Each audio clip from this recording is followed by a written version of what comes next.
I started the How Not to Die Guy stuff because I wanted to give back some of the skills and training I'd learned over the years in the military. The first rule of self-defense is there's no rules. Anything goes as long as these two things happen. You're safe and you win. You won by getting away. You won by seeing the bad guys first and getting in your car. He closed the trunk and went back inside the store and closed the door and said to the girls inside, hey, there's a guy with an axe out there. Let's lock this place up. So not only has he protected himself, he's protected them. So situational awareness, I think, is super important. Now, that wasn't going John Wick on him. Even if he was carrying, I think that's a great example of doing the right thing and winning. Simon, have you ever gone out, getting dressed at night, getting dressed to go out at night to a restaurant or to a bar or a nightclub and go meet some friends? Have you ever thought, I did not wear that because somebody might touch me up or sexually assault me? Women shouldn't have to deal with that stuff. I shouldn't have to, but I will. I've never once thought, if I wear this, I'll get raped.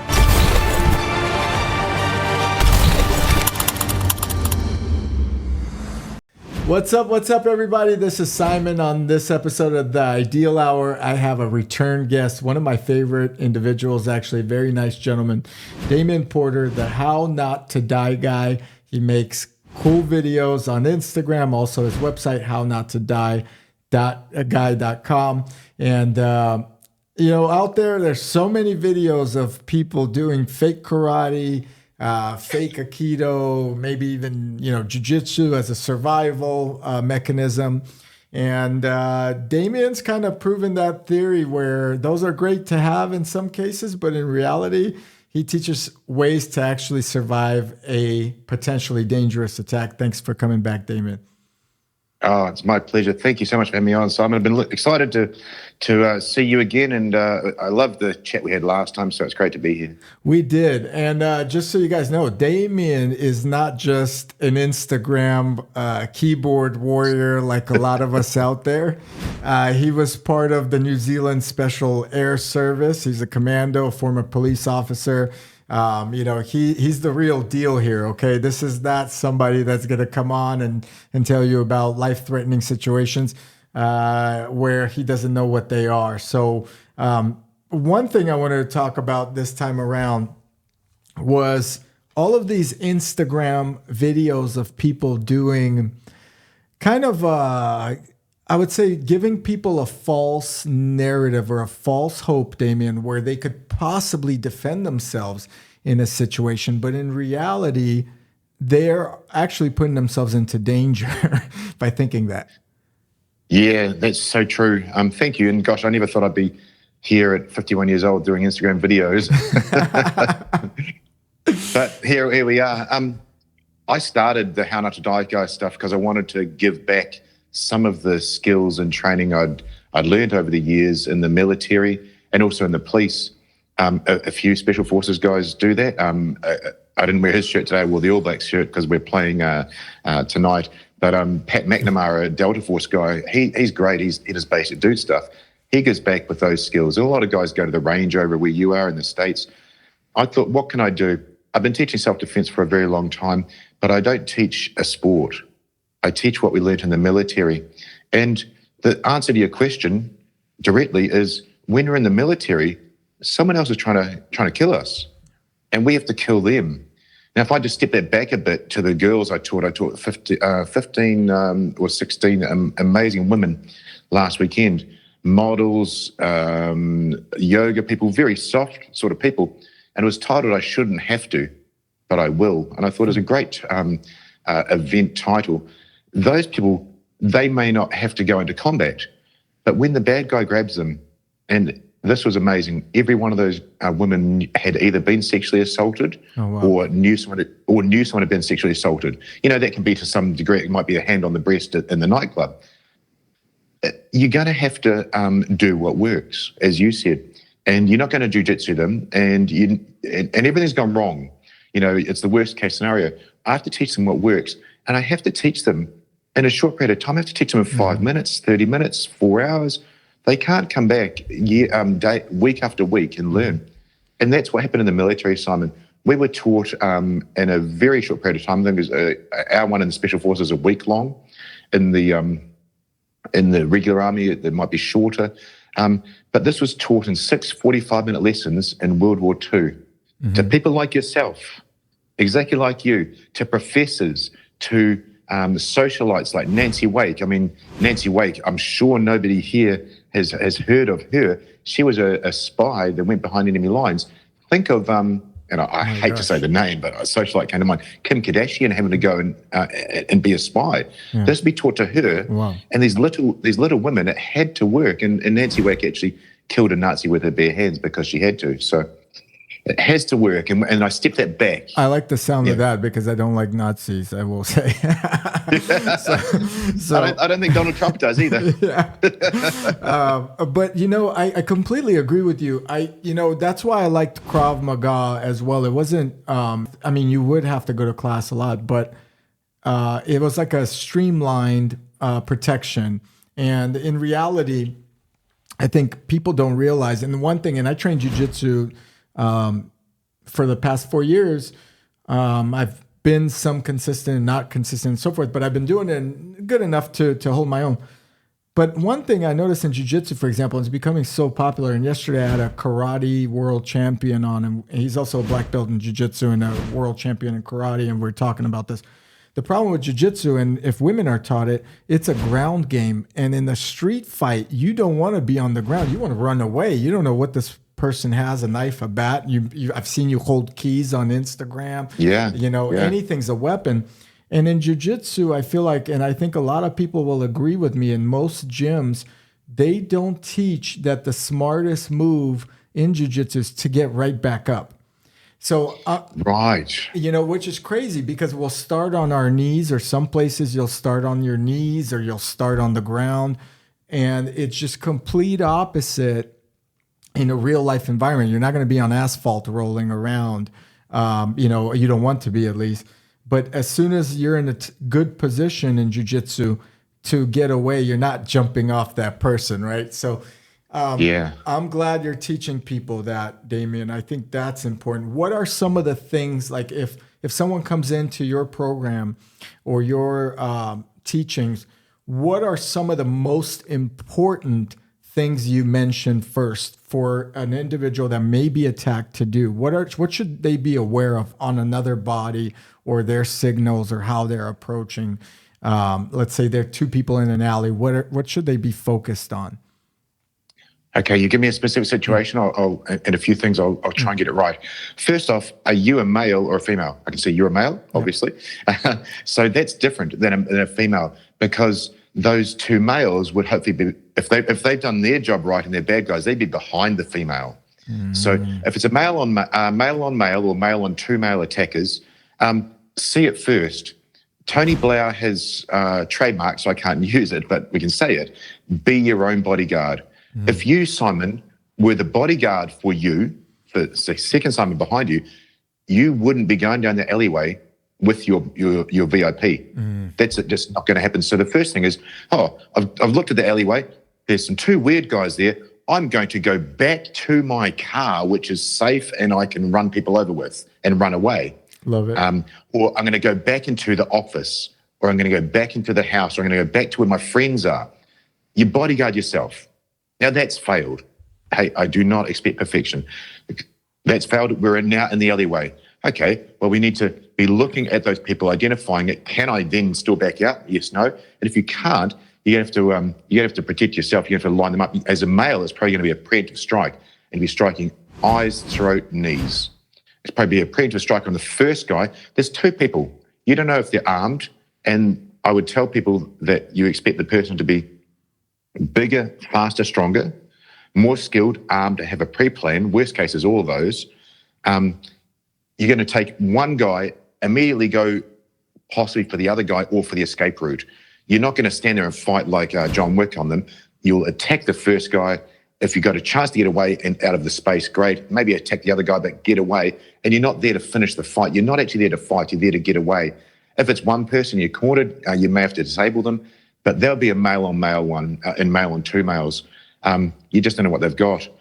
If it's a female ambush, that's worst case, because they pick the bad guy picks a time and place, and like a predator from behind. Yeah, like that's their job. They're really good at it. The first thing I tell people in a class is, look, the first rule of self-defense is there's no rules. Anything goes as long as these two things happen. You're safe and you win. So the males listen to what I said before. You don't get to fight them like John Wick. This isn't the movies.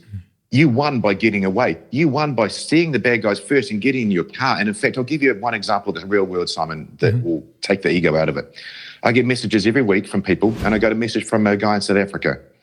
He was shopping in a shoe store. He came out of the shoe store and he lifted the trunk, you say in America, the trunk of his car to put the shoes in. And he just looked up because he was aware, and he saw a guy pushing a shopping trolley on the footpath, which is a little bit weird. And he had a hatchet, a small axe in that shopping trolley. And yes, he remembered, I've seen a video of Damian's. I've seen a video of a person with an axe in a petrol station, gas station. And he was about to close the trunk and get in his car, which is great. That's what he should do. He closed the trunk and went back inside the store and closed the door and said to the girls inside, hey, there's a guy with an axe out there. Let's lock this place up. So not only has he protected himself, he's protected them. So situational awareness, I think, is super important. Now, that wasn't going John Wick on him. Even if he was carrying, I think that's a great example of doing the right thing and winning. I agree. I think avoidance sounds like the ultimate self-defense, right? John Wick also gets hurt in those movies, and you just don't want to get hurt. In terms of females, when they come to your class, and I've had quite a few women on my podcast, and I've seen quite a few women on your podcast and in your discussions. It seems to be where they're becoming more aware of danger out there in the dating world and just the way things have been going on in the world, I would say. When they come to your class, are they frightened? Are they like, what is the impression of that you get from them? Is their trust in men kind of fading where they don't feel like a man is there anymore to protect them? Are they scared? Are they receptive to your teachings?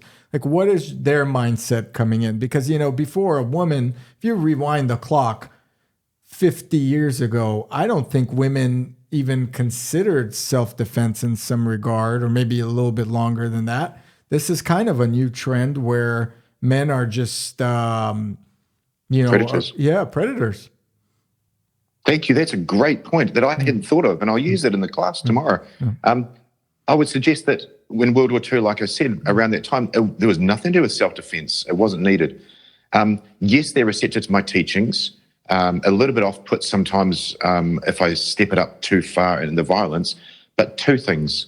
One, I give them permission to be violent, because a woman's always going, oh, he looks a bit weird, but I don't want to be impolite. Oh, he looks a bit weird. He's sitting next to me. I don't want to say something. So there's the politeness there. But here's, I can give you an example of the female's mindset that will probably blow your mind, and hopefully the listeners and viewers. Simon, have you ever gone out, getting dressed at night, getting dressed to go out at night to a restaurant or to a bar or a nightclub and go meet some friends? Have you ever thought, I better not wear that because somebody might touch me up or sexually assault me? Not once. And I get it. I get what you're saying. For me, that's powerful, right? Men don't have to deal with stuff like that. It's crazy. Now, a woman shouldn't have to deal with that stuff. And the title that this facilitator last week put on, I shouldn't have to, but I will. I've never once thought, if I wear this, I'll get raped. Yeah. It's crazy. I've never once thought that. Otherwise, a female does. Now, unless we're inviting David, we would have worn that, maybe it's someone. My theory was always, if I would go out as a young man, of course, if I wear this, I hope someone talks to me. That was every man has his shirt, the perfect shirt to get. So look, we can laugh about it, but that's the reality for females, and it's so wrong. I say to them, you should be able to wear a bikini at 10 o'clock at night down the street in heels and knock yourself out. You should be able to, but the fact is you can't. You can't. And they have to think about not only that, right back to, oh, if I look at that guy the wrong way, and the stories I hear, but I think that sums it up. That's the mindset they are often going in with in the back of their mind. And then when I asked them, I trained a group of young females, they're 16-year-old girls. There's 9 of them. One of the mums of them got them together. Has anything happened? Has anybody had confrontations? Anybody been followed? And 3 of them were followed 2 days earlier, 3 of them together as a group, which is quite rare. And there we go. And then a woman who's probably going to come on your show, because you've had some amazing friends and guests of mine on your show. I have. Thank you. Yeah, you're most welcome. Amy Robbins. Yeah. She's a marathon runner. She's a concealed carry trainer. Oh, wow. And she wasn't carrying. And she was out running, and she had a van with 7 guys come up beside her, catcalling her, and then come around. 7 guys, what are you going to do? Even if you're a man, good luck against 7 guys. I mean, it's not even 3 guys. It's a tough battle. Wow. Yeah. And how did that end for her? Was she able to just run or get away, or did they think they left? So they called up beside her, catcalled her. 7's a big number. She must have been able to count them out. It went away, and then it came back. So that's even worse. Oh my God, that's come back. And I think by her attitude, demeanor, and then possibly taking a slightly different route, she got away. But literally, she got back that day and went, oh my God, I can't believe I got out of that. If it gone wrong, the only way out was to draw a weapon. And the next day, she got a CCW. She was already a firearms instructor, but the next day she got a CCW, and she carries. And now she makes, and it's 𝐒𝐢𝐦𝐲 Athletica. Now she makes concealed carry clothing for females. For females. Incredible story, huh? That is incredible. Yeah. And you know what? I am a fan of CCWs. I think in California, of course, that's overstatedly looked down upon. It's incredible. And the types of crimes that happen here are, what we're getting a lot is a lot of these teenagers also go to the mall, but the mall gets raided and robbed by 20, 30 people. And luckily, it's gotten to where they're just stealing store stuff, right? But I would imagine why these bandits don't think like, well, you know what? Instead of a mall, I may just want to go into a very expensive restaurant, fine dining, and see all the people in there and see all the earrings, the jewelry, and so forth. That's a bigger payday than taking a bunch of creams from Sephora, or something like that, So overall, I think it's wild. And the one thing I will say is I totally agree. I think you're so important for the younger generation, especially females, to learn self-defense. I plan on putting my girls in it. I thought about the whole jiu-jitsu thing for the girls, and I'm like, you know what? This isn't the sport for you guys, but I think it's more important to know within a quick 2-minute span how to get out. Now, you're not training to be an MMA fighter. You're not training against the best of the best in the world, but to scream and gouge an eye and bite, whatever you can is a different type of demeanor. And that's what I love. All right, let's talk about the world. In New Zealand, can you have a CCW? I don't know if it's allowed in your country or. I mean, I'm from New Zealand, proudly wearing the All Blacks today. I unfortunately fortunately live in Australia, whichever way you want to look at it. And in both countries, you can't carry firearms, and the knife laws are changing. But I say, and I always teach. I teach internationally, tools, not rules. So, I might carry a metal pen, and I tell I say girl because I'm 51, I tell the females, have a couple of pens in your, metal pens in your car and a couple in your handbag. And when you're going from one place to the other, you just put in your waistband. Because as you grab me in jiu-jitsu or do whatever you're going to do, I can always access that waistband and change your mind. I can change your mind with a metal pen. I can change your mind with a knife. I can change your mind with a 9mm going through your nuts. But it's changing your mind. Is that a lighter? Is that a teeth?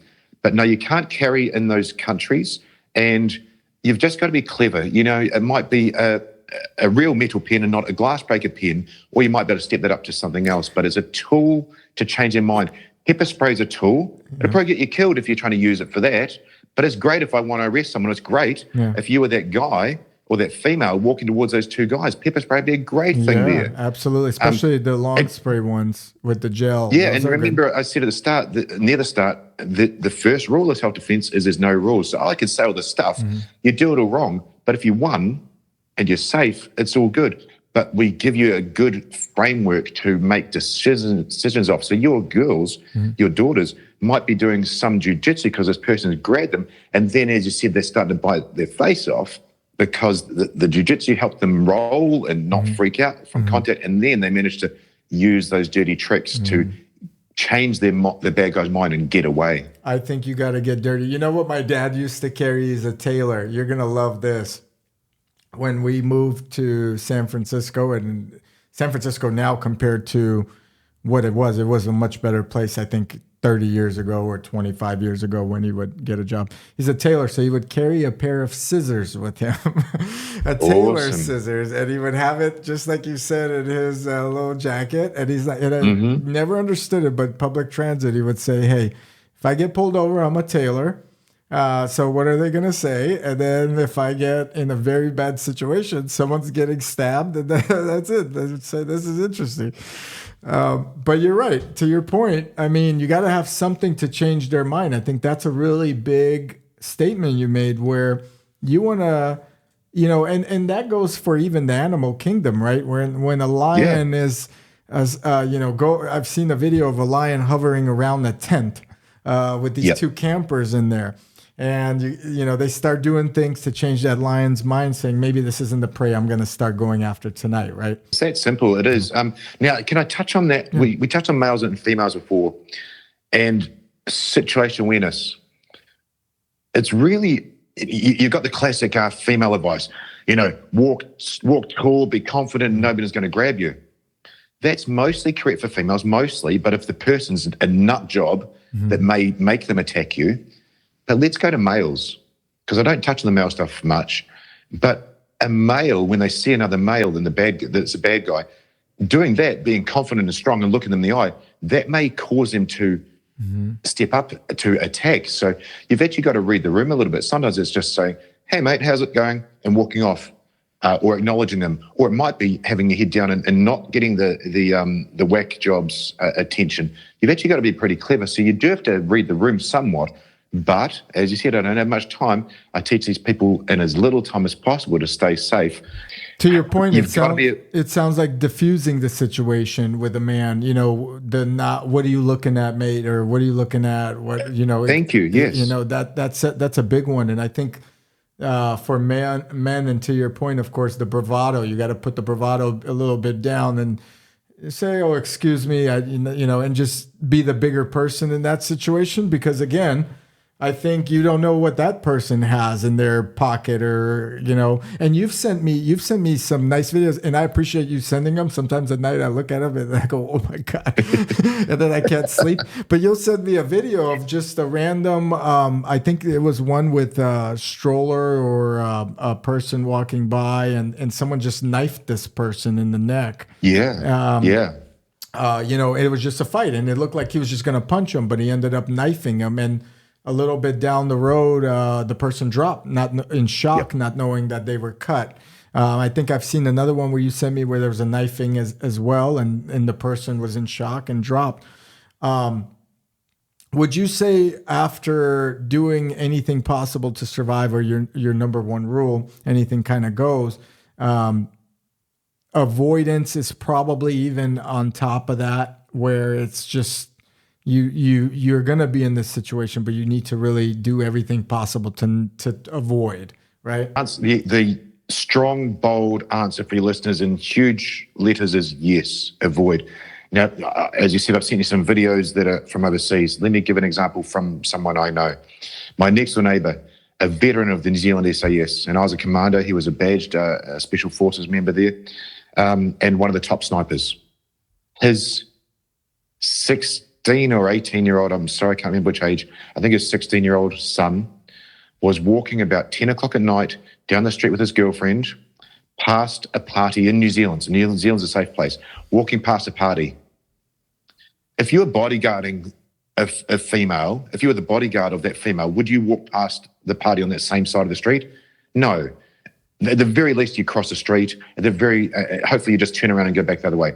He chose to walk down that, and it's his decision, and he's not wrong by doing that. However, someone stepped out of the past the fence gate, whatever. A small altercation. The guy punched him in the stomach.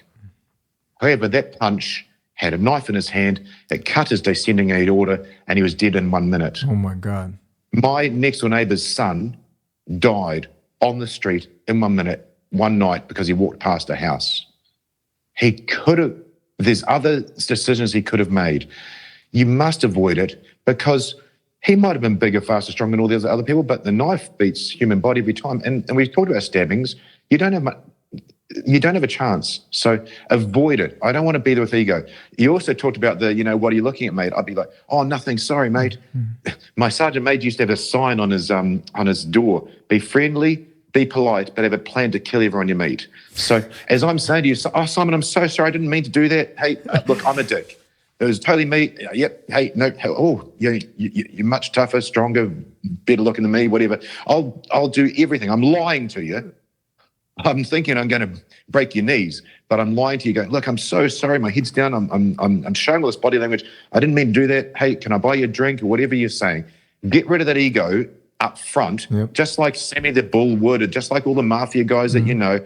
They're going to say the nicest things to your face, and they're either going to get away, but those guys are going to do something bad after. Yeah. But you take the ego away, because that guy up front is just beating his chest and he wants to have a crack. You know what? I love that. Be friendly, be polite, but be ready to kill everyone you meet. The editors will put those letters up, and it's pretty insane, but it's actually very true. And just going out when I was young, I remember all those moments. And luckily, and you know what? Even Jamie Pinnell that we've had on the podcast. Oh wow, great guy. Great guy. Thank you. You referred him over, and he's a serious guy. Even he said, as skilled as I was in my training and in the counterterrorism missions that he's done, he said there's an unfortunate incident of chance where someone's just spraying bullets at you, or in this case it could have a weapon, and they end up wrong 2 inches to the left or centimeters, and you're gone. And it's just crazy. Alia, if you mentioned Jamie, so Jamie's wife Alia, who I think you've had on the show too, she's incredible. Beautiful woman, has been through all the training in New Zealand SAS. She's a psychologist there. She got kidnapped in Syria, and these guys were going to cut their heads off. It can go wrong, and she would have been. Ali, when she told me this story, said they finally let her go because she wouldn't stop talking to them. She told me that. That was so funny. She's great. But imagine talking to these people, your mind's on fire, just going, how can I get this person on board, these people? How can I get them to let them go? All the while thinking how to kill them and how to escape, because I guarantee you that's what she was doing. That's what she's trained in doing.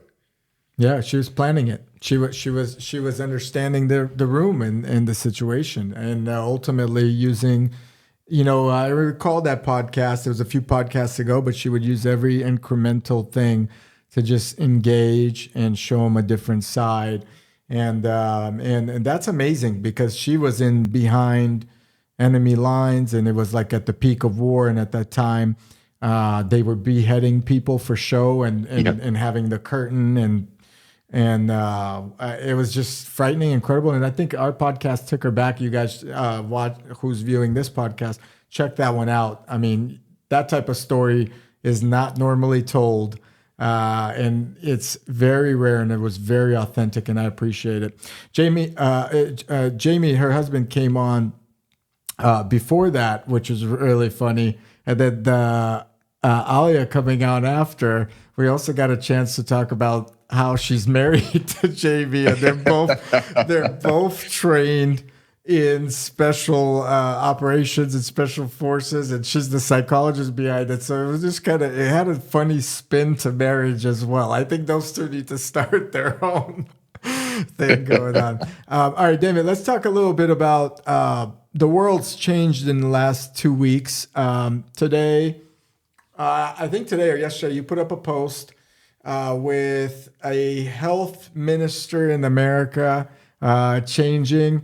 It went from a big, I shouldn't say big, but in my opinion, out of shape man who is now a woman. Levy is the last name, a Jewish person, I believe, but did not look healthy in my mind. I think in a lot of people's mind, not only physically, in the appearance, everything is off for me, and I'm not going to sugarcoat it. So it was and then you got Robert Kennedy Jr., who looks like he could run 10 miles and bench press 225, coming on and saying, hey, America needs to change things up. How happy are you about this shift for all the way from Australia? Do you think this impacts the world, or is it just, a phase in America? No, I do think it's affected the world, and I can actually prove that with evidence. And there's evidence in that photograph that I put up. You've got, you said it didn't, sort of paraphrasing, you said it didn't quite look right. You look at something, and if it doesn't look right, it's probably not right. Kids know this. Females know this. You look at that person who's in charge of, as a Navy commander. She was the first female.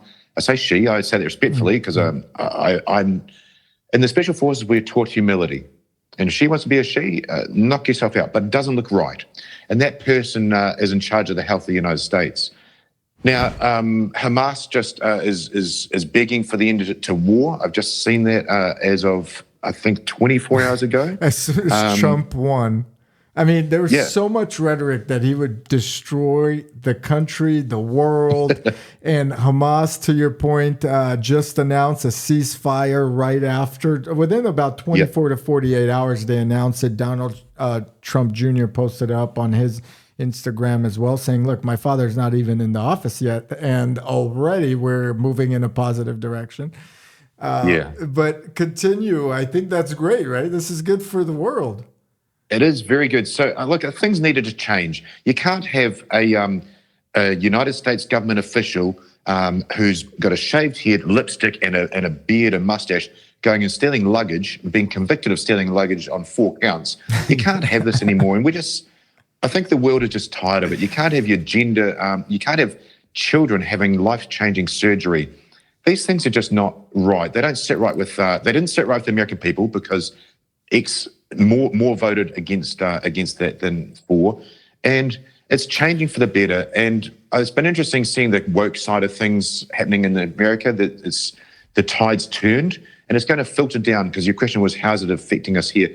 It's going to filter down over this way as well. And it just needs to stop. It just needs to stop, and we need to common sense. It became ridiculous. First of all, I think we should talk about, statistically, a transgender person or a transitioning gender reconstructive surgery and so forth. It's very minuscule in terms of the total population out there.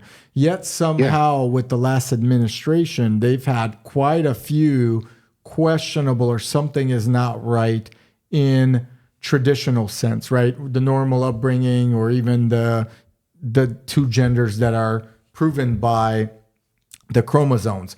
So I know who you're talking about, who stole the luggage with lipstick. It was the weirdest thing. Levin, the health minister, did not look like they should be in that position, in my opinion, considering that the mass population of the world, or even the United States, does not correlate to that, right? So it's a little bit odd. But Trump coming back in, I think, is not only good for the world, but it's really good for society. And I think a lot of credit should be given first to, and people have mentioned it kind of, but Elon Musk, even though he came onto the campaign kind of a little bit late. Remember, about a year or so ago, he bought Twitter for 44 or 48 billion, or maybe even 54 billion, somewhere around there. The value's sunk in half. So he lost like $20 billion doing this. But I think he changed what was potentially scary for you and I to talk about without getting our, investigated by being some type of domestic terrorist or whatever it is. Yeah. To an open platform, and I think that helped. Do you agree with that?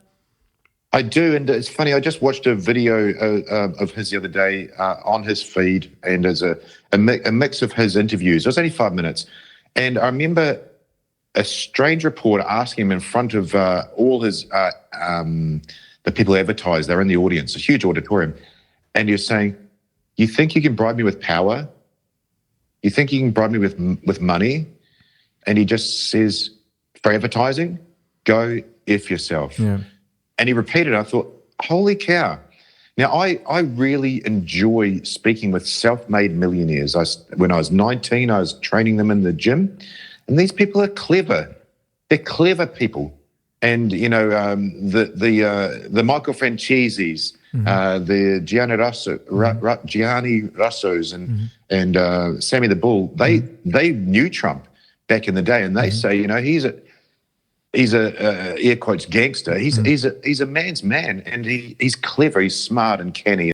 Yeah, he's not a tadpole. He's not one of these lame guys that is gonna he's not a white dude for Harris. That's why I put guys. That's why I put those guys in this category where it's like, hey, and I think what's happening in society, Damian, and you're a man's man. I think in society, women have dumbed down and wore the male role in a family so much where they're so afraid to speak up. And I'm not talking about a man should, hit a woman or do any of these crazy things, right? But I think women hopefully start respecting what a man provides again to the family, which is that safety or security, the bodyguard role, and embraces that. Versus this theory of, and it's happened quite a lot here, of I don't need a man. I'm a strong, independent woman. I could do this all myself. And there's nothing wrong with that. However, women are better when they're with a good man, and a man is better when he's with a good woman. So it goes hand in hand. It's synergistic, and it's that word that line Tom Cruise used in the love story. You complete me. I think does it so well. Look, it's not my skill set, but I surround myself with experts in those fields, and you and I are both lucky enough to interview them. That strong, independent woman, absolutely. Myself and all the special forces guys, we say that a single mum raising a kid, doing it right, is much tougher than any of us. Absolutely. We've gone through selection. We're tough guys. We know that. We're not beating our chests. But those women have to do it every day for life, not for us like for a mission. So they're tough. You single mums out there that are doing it right, you're amazing. 1,000%. That's not really what Simon and I are leaning towards. And you've got a lot of female coaches out there with the divine feminine. And I love that because it allows that feminine part to be protected. And then you've also then, if you're going to go that way, protect that divine male if you want. And then when they come together, you can be both those parts. And then when it's nice and safe, that man can come in and rest his head on her shoulder. And the same thing in reverse. What about when he's down and she needs to be that lioness? It's a beautiful synergy. And it's just been perverted somewhat with media. And I think that's maybe to where we're getting as well. The media is just had this narrative out. It's paid for by all the deep state out there. And Donald Trump just 3 hours ago released his 10-point plan to dismantle the deep state. It's phenomenal.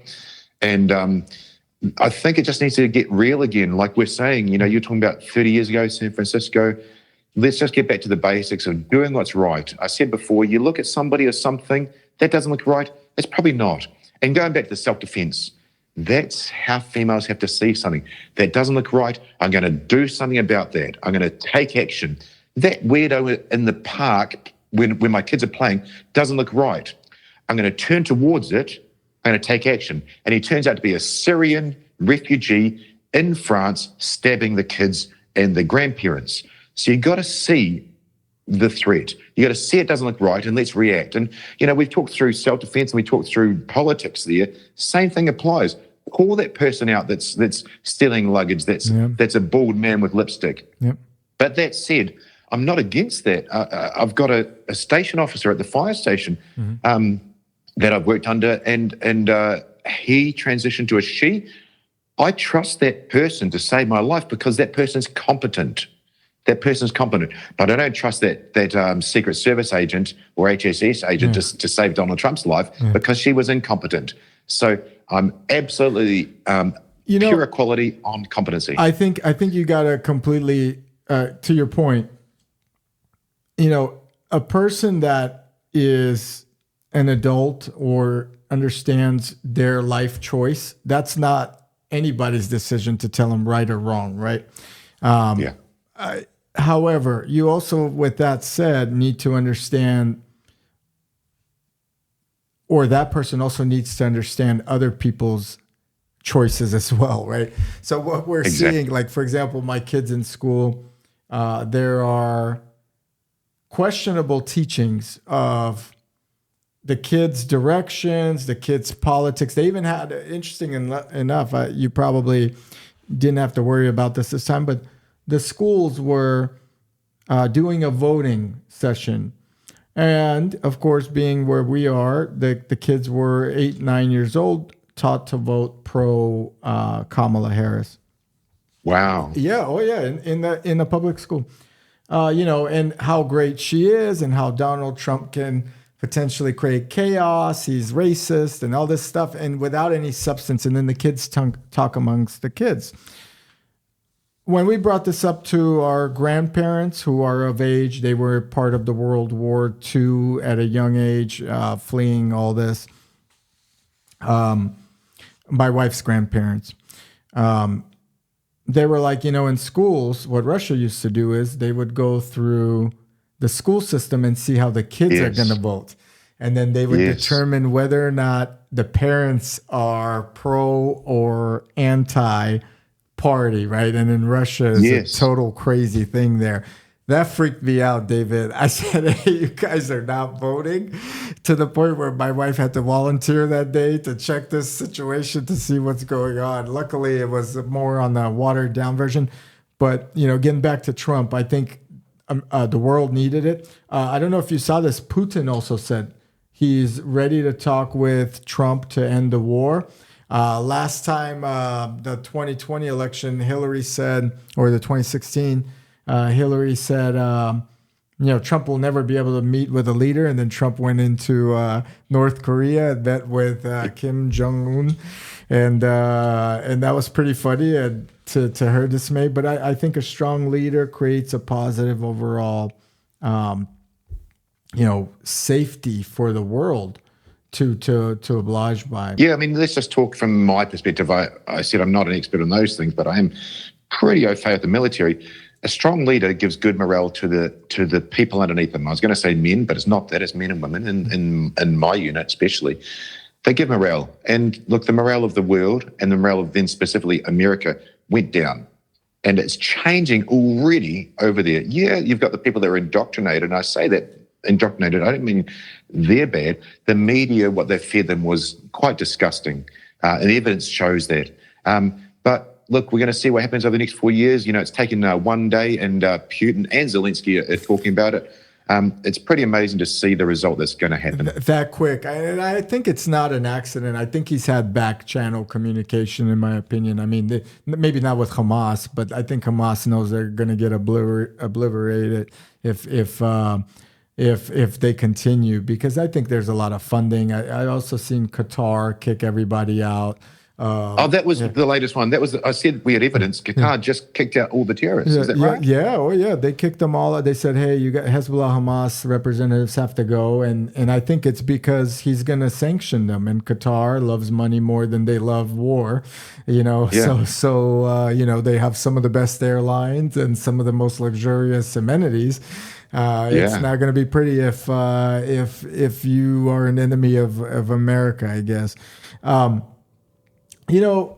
don't know where it goes in the next 4 years, but I'm happy that Trump had a lot of support, not only from America. This time he won the popular vote, but there was also a lot of support worldwide. It seemed like I was going on Instagram, And I was going on some of these other social platforms, and I'm seeing people cheering for him, even in countries where you would think they would not. Like, not everyone wants to be governed by, the Iranian regime that would take out your family if they have to, or shame your woman or whatever that they do out there, or those type of views. And not everyone in other countries, example, want to be oppressed. They love freedom. I've seen marches in like Japan and Hong Kong pro-Trump, and that was kind of cool to see because it's kind of relevant to their country. Well, it's relevant, but it's not their, leader.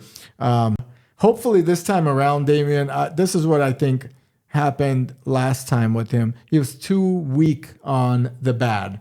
He was too soft. He was learning the ropes, and he realized that the politician is not a real person in front of you. Like you could tell when you visit someone in your squadrons and even in the firefighter's office and the police office, someone has your back. Their character. But I think what politicians are good at is their camouflage of they're riding with you, and then all of a sudden they're with the next administration, Absolutely. I interviewed Heston Russell, a major in the Commando Regiment here in Australia, and he won a massive defamation lawsuit, huge defamation lawsuit, millions, and he was they tried to obliterate him in the media here, and the media was the ones he won it against.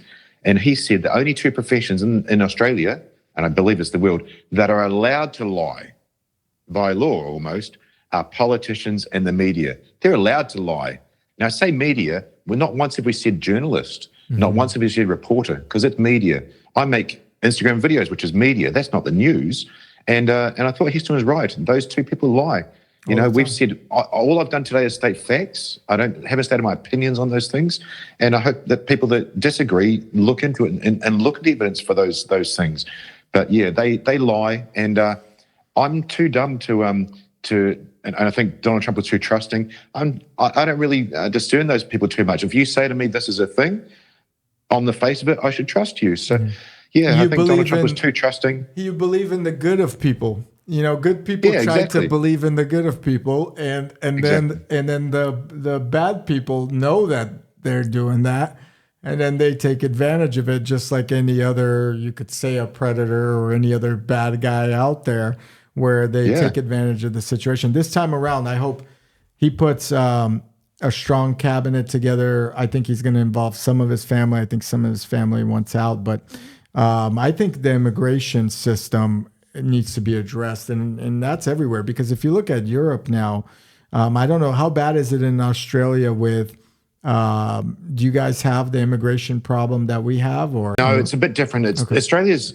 small, and New Zealand's much smaller. I say New Zealand, we have two islands. You can't get away, and that was proven when the French spies bombed the Rainbow Warrior in the 80s.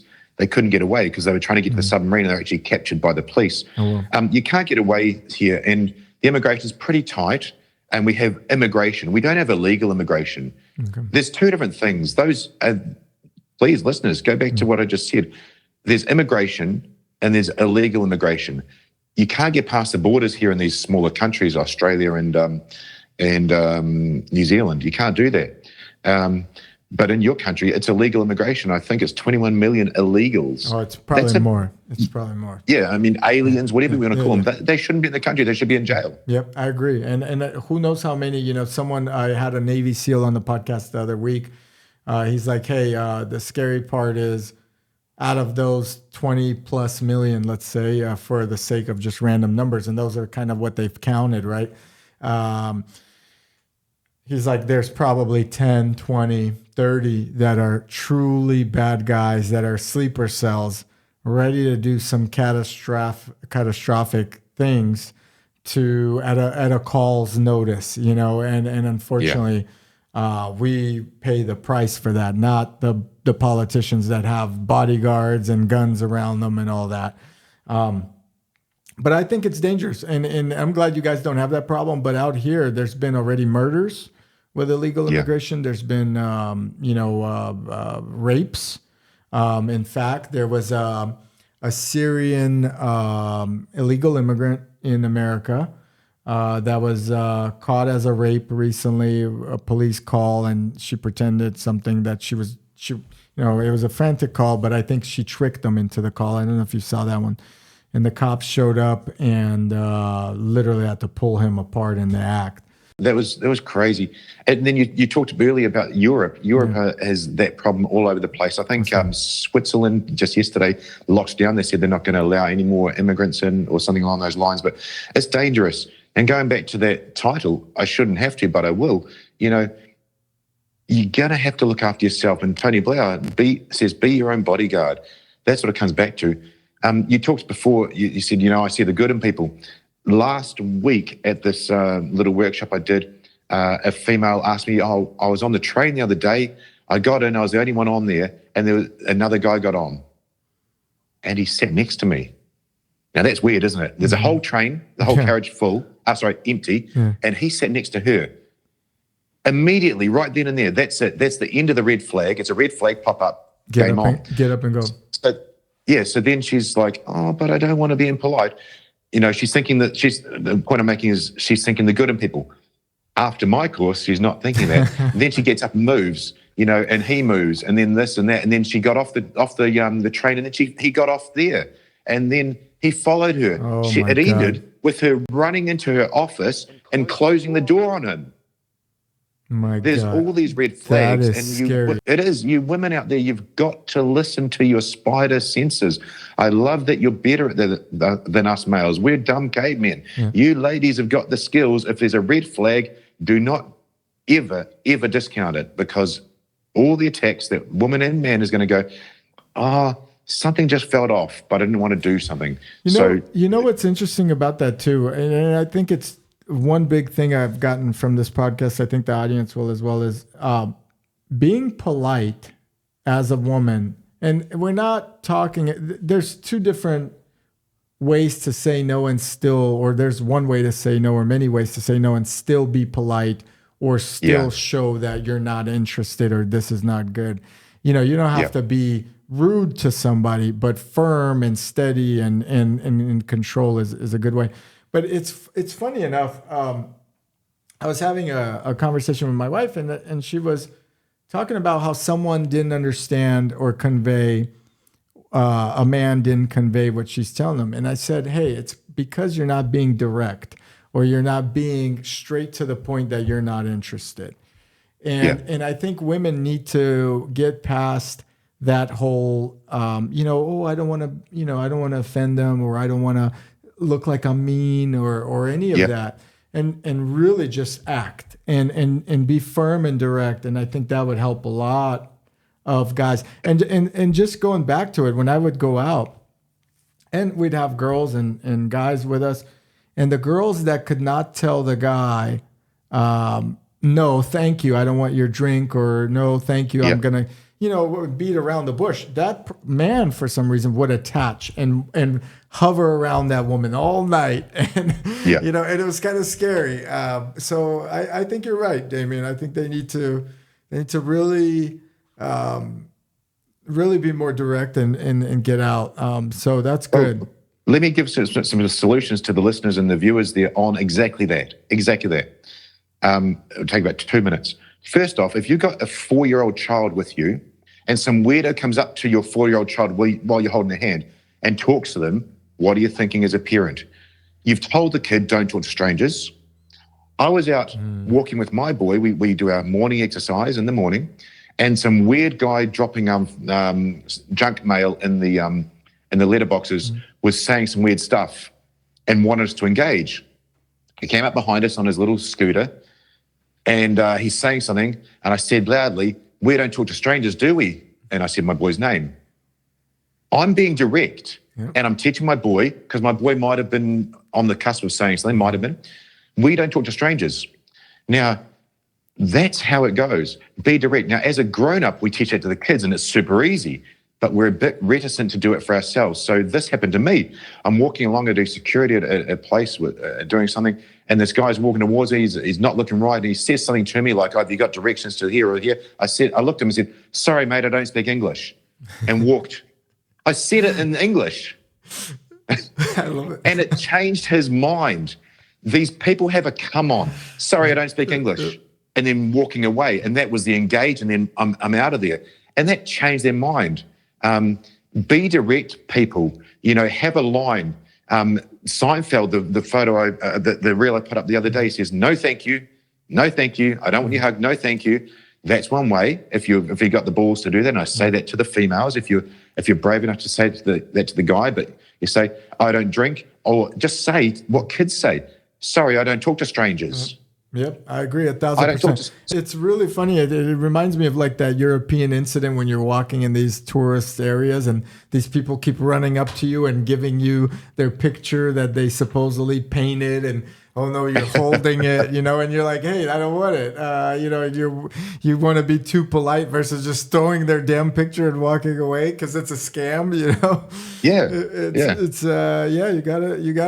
you gotta do that. It's kind of weird. All right, so to kind of wrap this up, it looks like the country and the world might be headed in a good direction since we last talked, because it was all hell breaks loose. Where if Putin agrees to settle with Russia, that's good. Women agree to be less polite and more aware and get out of there. This is going to be good after watching this.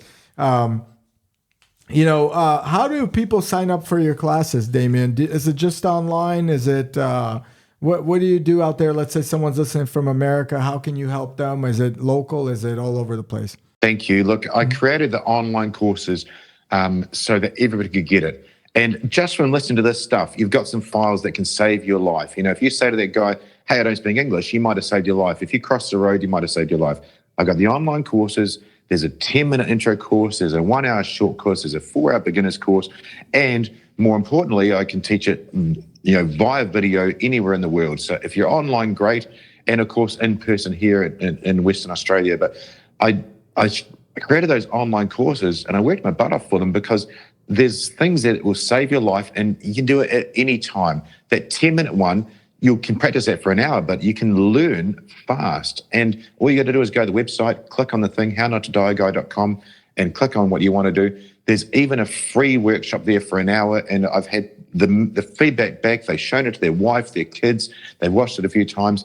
And again, if they can remember one thing, it can save their life. So it's online, it's accessible. There's no reason not to. It's not money, it's not time. You don't have the barriers. And at what age, I know we've talked about even your young boy, we don't talk to strangers age. To what age, though, do you think females, young females, and even young men should know some basic self-defense training? Like, what is it, 10 years old and up? Is there, it ranges, or is it like by 14 years old, young ladies should probably start understanding these spidey sense courses or trainings that you have? There's two parts to your question there. I think as soon as they're going to be independent, for my boy, it's sort of between 7 to 10, they need physical skills for my boy.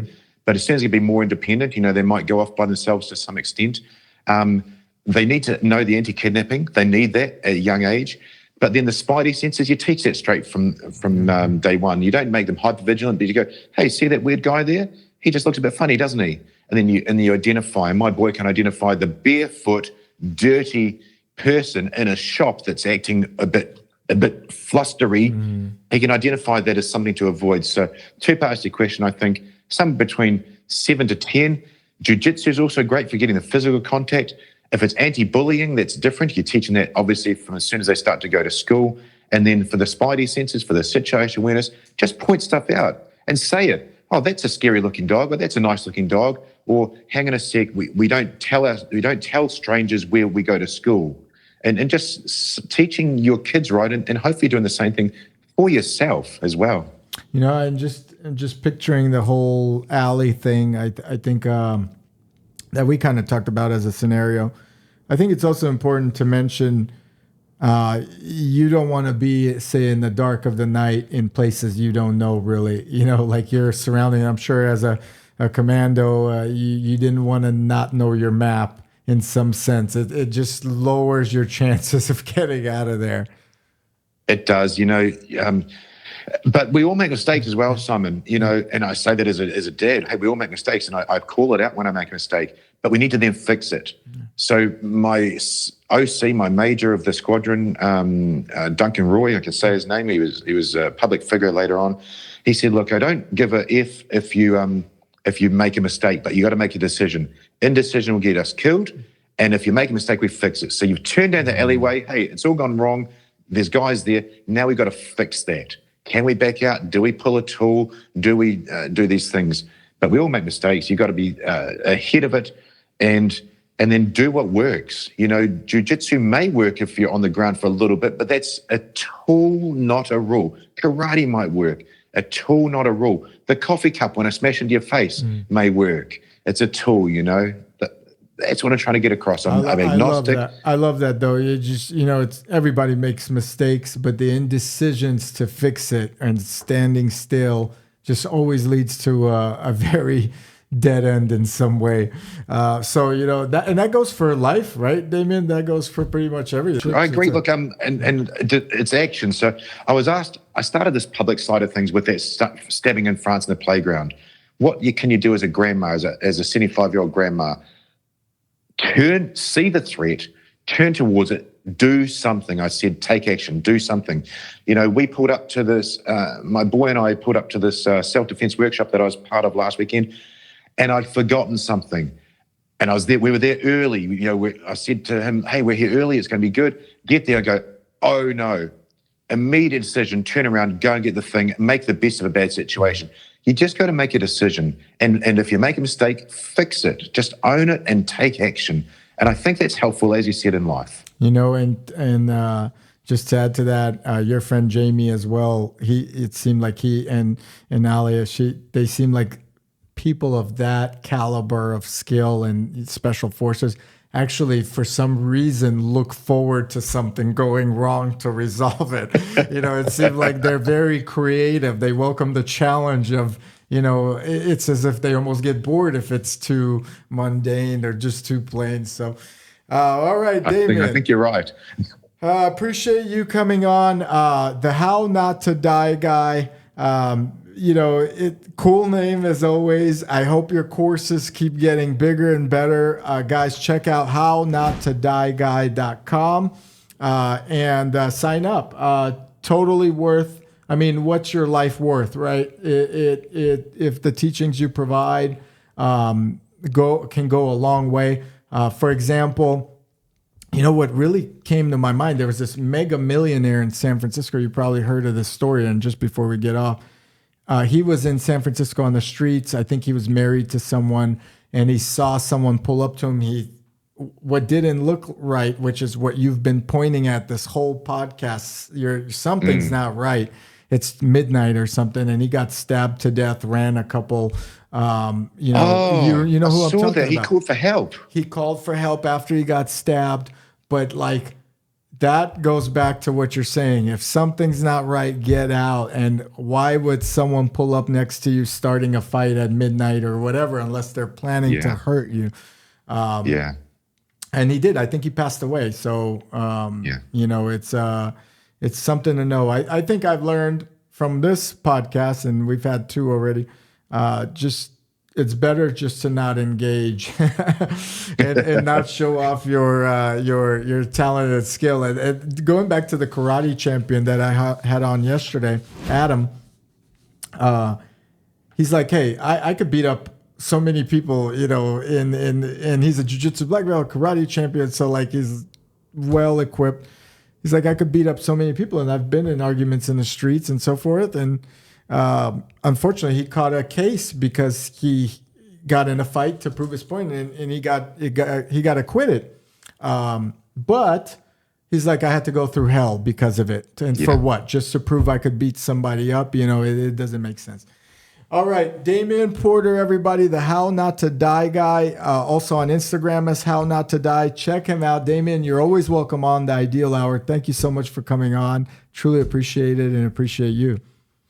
It's been an absolute pleasure. Thank you for having me. It's amazing to come back for a sequel, and it's great to connect you properly, Simon. Thank you.